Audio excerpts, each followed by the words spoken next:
Hello, hello. Hi. வேலை விட்டு களைப்பா வந்திருக்கு. எனக்கு ரொம்ப பசியா இருக்கு. குயிக்கா ஒரு ரெசிபி வேணும்னு நினச்சிங்கன்னா, இந்த கோழி குழம்பு ட்ரை பண்ணி பாருங்கள். ரொம்ப ஈஸியா 10 நிமிஷத்துல ரெடி பண்ணிடலாம். அதுக்கு கோழி இறைச்சி பகுதி மட்டுமே எடுத்து நான் சின்னதா வெட்டி தனியா எடுத்து வச்சிருக்கிறேன். மிக்ஸி ஜார் எடுத்துக்கோங்க. அதெல்லாம் 1/2 இன்ச் அளவுக்கு இஞ்சி, ஒரு மீடியம் சைஸ் வெங்காயம், 6 இன்ச் பூண்டு சேர்த்துக்கோங்க.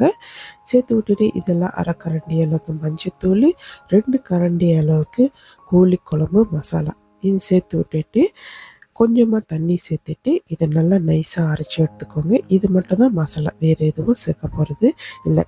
இப்போ நைஸாக அரைச்சி எடுத்து வந்தாச்சு. இது தனியாக ஓரமாக எடுத்து வச்சுருங்க. சட்டியில் தேவையான அளவுக்கு எண்ணெய் சேர்த்துட்டு எண்ணெய் நல்லா சூடு ஆயோன்னு இதில் 2 துண்டு சின்னதாக பட்டை சேர்த்துக்கோங்க. ஒரு அன்னாசி பூ, 4-5 கிராம்பு சேர்த்து விட்டுட்டு நல்லா பொரிய விட்டுக்கோங்க. நல்லா பொரிஞ்சு வாசம் வந்தோடனே ஒரு கைப்பிடி அளவுக்கு கொத்தமல்லி பொடுசாக நறுக்கி சேர்த்துக்கோங்க. சேர்த்து விட்டுட்டு எண்ணெயிலே நல்லா வதக்கிக்கோங்க.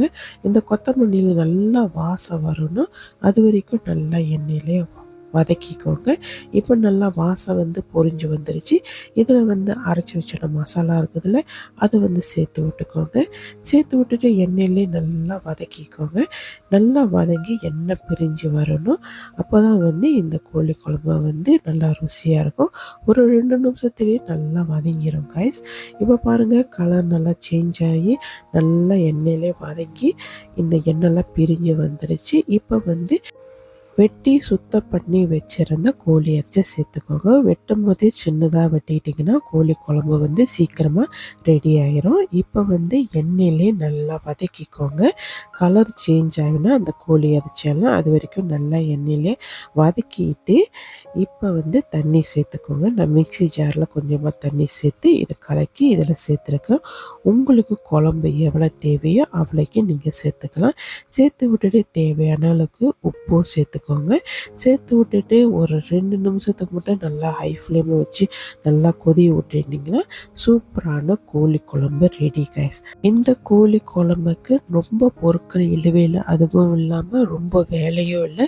நீங்கள் கோழி இறைச்சி ஏற்கனவே சுத்தம் பண்ணி ஐஸ் பட்டியில் வச்சுருந்தீங்கன்னா இந்த கோழி குழம்பு ரொம்ப குயிக்காகவே 10 நிமிஷத்தில் ரெடி பண்ண முடியும் கைஸ். உங்களுக்கு இந்த வீடியோ பிடிச்சிருந்தா என்னோட வீடியோக்கு லைக் பண்ணி இந்த ரெசிபியை ட்ரை பண்ணிவிட்டு என்னோட கமெண்ட் பாக்ஸில் கமெண்ட் பண்ண மறந்துடாதீங்க. என்னோட சேனலுக்கு சப்ஸ்கிரைப் பண்ணி உங்களோட சப்போர்ட்டை கொடுக்க மறந்துடாதீங்க. Thank you so much.